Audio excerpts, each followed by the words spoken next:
Já, þetta svona að einhverju leyti en kannski aðalega samt á fetlausum hrossum, þar sem að feti farið að gilda svo mikið. Já, það myndi ég segja með að vægið svona hátt að þarna milli. Þannig að ef þú ætlar að eiga alvöru klárhest þá þarf hann að vera, ef hann á að fá okkur einkunn eða tölur þá þarf hann að vera bara í 9+.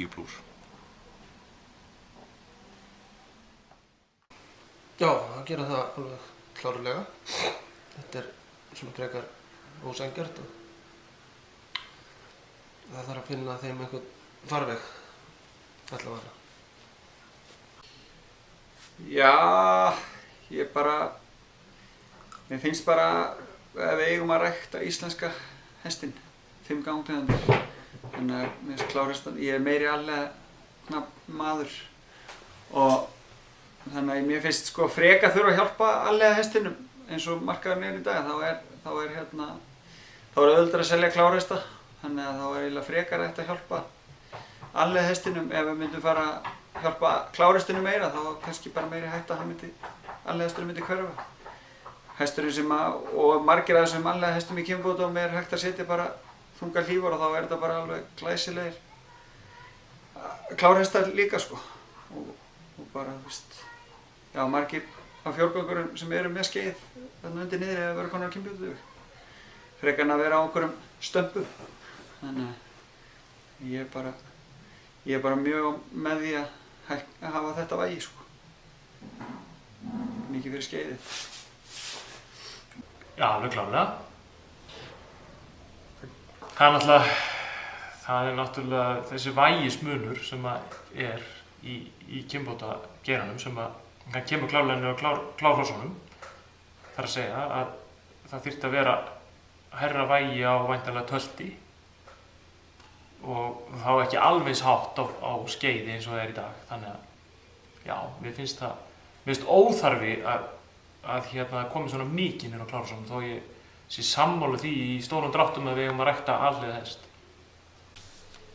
Já, ég á vissan hátt kannski gerir það en við náttúrulega kannski stöndum frammi fyrir því að við erum með þarna mikið af alhliða hestum sem eru bara að skora mjög hátt fyrir tölt og brokk og maður sér það að alhliða hestar sem eru með undir 8,5 fyrir tölt, þeir eru ekki að fá notkun en hvaða leið það væri hægt að fara í því, ég veit ekki hvort við höfum að fara að láta einhverjar skallan eða matið koma niður á þessum frábæru alhliða hestum sem er að fá jafnvel 9,5 til dæmis eins og Óskasteinn fyrir 9,5 fyrir hægt tölt og hvað var ekki 10 fyrir skeið eða 9,5.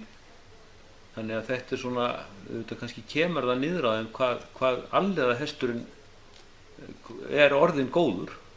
Ég held að það sé svona kannski það staðstæði í þessu.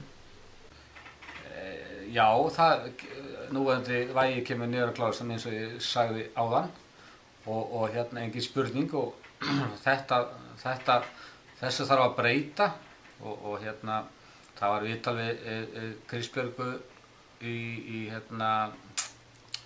Kristbjörgu Eyvinsdóttur ef ég maður rétt og ég sá viðtal við hana.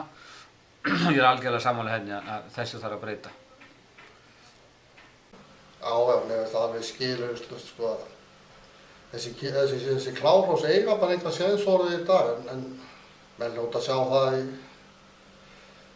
með tíð og tíma að þetta gengur ekkert svona, bestu klárhrossum fara úr landi og það er ákvarðað ekkert mál að selja þau, ekki neitt, þetta ríkur út ef þau verið gefin för. Og í dag verða nú menn að lifa þessu. Til að vera mikið sem eignar, ég vinn fyrir mér annars staðar sem betur fyrir. En mér finnst þetta ekki á réttri leið. Mér finnst klárlega vægið koma niður á klárhrossum, tökum bara sem dæmi núna á landsmótinu. Þau hross sem voru að koma í kynbótadóm, það vantar þessi hross með þessar dúndureinkanir fyrir tölt, brokk. Jú, það eru einstaklingar þarna inn á milli alhliða hrossin.